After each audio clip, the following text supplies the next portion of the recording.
Welcome to the SidePlate Tekla component instructional video series. In this video, we'll be going over the bolted connections user interface. So let's get started. Once you have applied all of your connections to your model and you're now reviewing them with your contract drawings, you might notice that some of your connections came in standard, but they really need to be narrow. In order to accommodate this change, we'll just double click on the connection that needs to change. Down here on the Picture Column tab, we'll go to the Configuration section.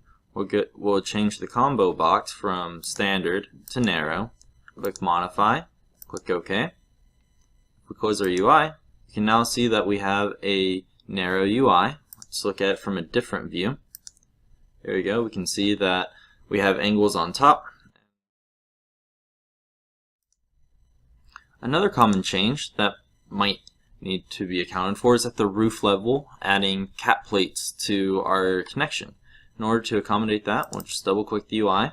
On the Picture Column tab, we'll go over here to Plate D Options. The default is Extended Continuous, which isn't a cap plate, so we'll switch it to the Extended Discontinuous, which is our cap plate option. Click OK, Modify. Now we'll close the UI. We can see now that the column is cut flush with our top of our side plates. Then if we change our views, we can see that we have one giant plate on top of our connections now.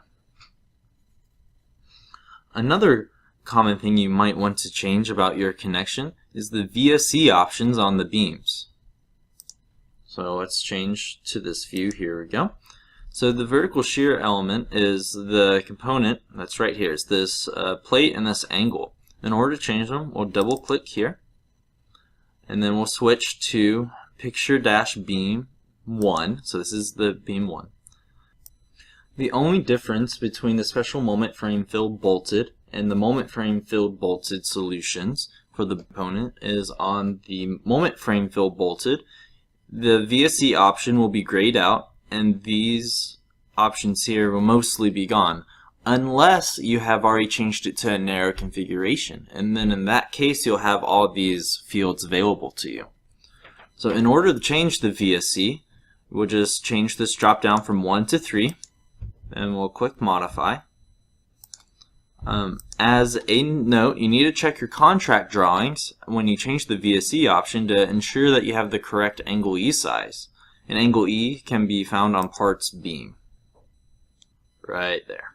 Alright, so if we close our window, we can now see that we have the new VSC option. We have the bolts that are bolting angle E and plate C together. Well, thank you for tuning in. I hope that you all have a wonderful day.